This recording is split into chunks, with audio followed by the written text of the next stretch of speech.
Welcome to Superb 10 channel, where we simplify complex automotive concepts.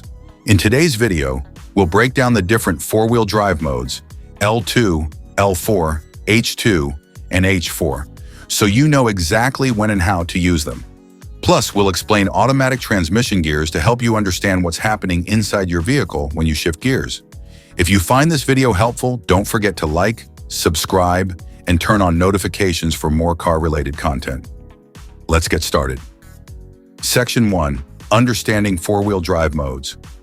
Four-wheel drive, or 4WD, is a system that distributes power to all four wheels for improved traction and control.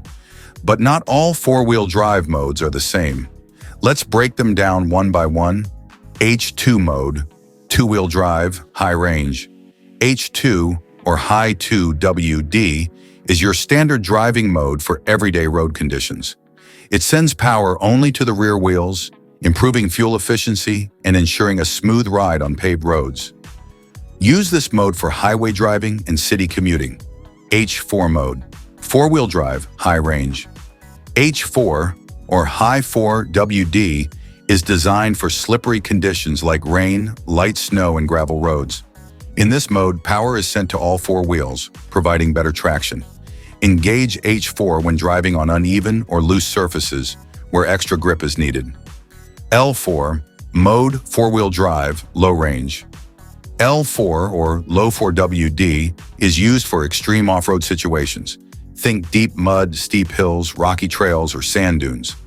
This mode provides more torque at lower speeds, allowing better control and power for rough terrains. Remember, never use L4 on dry pavement. It can damage your drivetrain. L2 mode, low gear and two-wheel drive. L2, or low two-wheel drive, is mostly found in older four-wheel drive systems and some automatic transmissions. It restricts the vehicle to lower gears for better control when descending steep slopes or driving in tough conditions without engaging full four-wheel drive. To summarize, use H2 for regular driving, H4 for slippery roads, L4 for extreme off-road conditions, and L2 when you need extra control in tough situations without engaging all four wheels. Section 2. Understanding automatic transmission gears.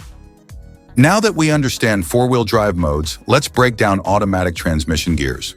Unlike manual transmissions, automatics change gears for you. But what do these gears actually mean? P, park. The P position locks the transmission, preventing your car from moving. Always use it when parking your car. However, always engage the parking brake for added safety. R is reverse. The R is for moving backward. When shifting to reverse, ensure the car is at a complete stop to avoid damaging the transmission. N, neutral. The N disengages the engine from the wheels, allowing the car to roll freely. Use this when idling for long periods, while inside a drive-through car wash, or if your vehicle needs to be towed. D, or drive. D is for normal forward driving. In this mode, the transmission automatically shifts through the gears for optimal performance and fuel efficiency. L, low gear, or S, sport mode. The L or S keeps the car in lower gears for more power and control when driving uphill, towing, or descending steep roads. Sport mode S enhances acceleration and performance by holding gears longer. To recap, P is for parking, R is for reverse, N is for neutral, D is for normal driving, and L or S is for better control in special conditions. Understanding four-wheel drive modes and automatic transmission gears ensures you get the best performance from your vehicle while driving safely. If you found this video useful, hit the like button, subscribe to our channel, and leave a comment below with your thoughts or questions. Thanks for watching, and see you in the next video.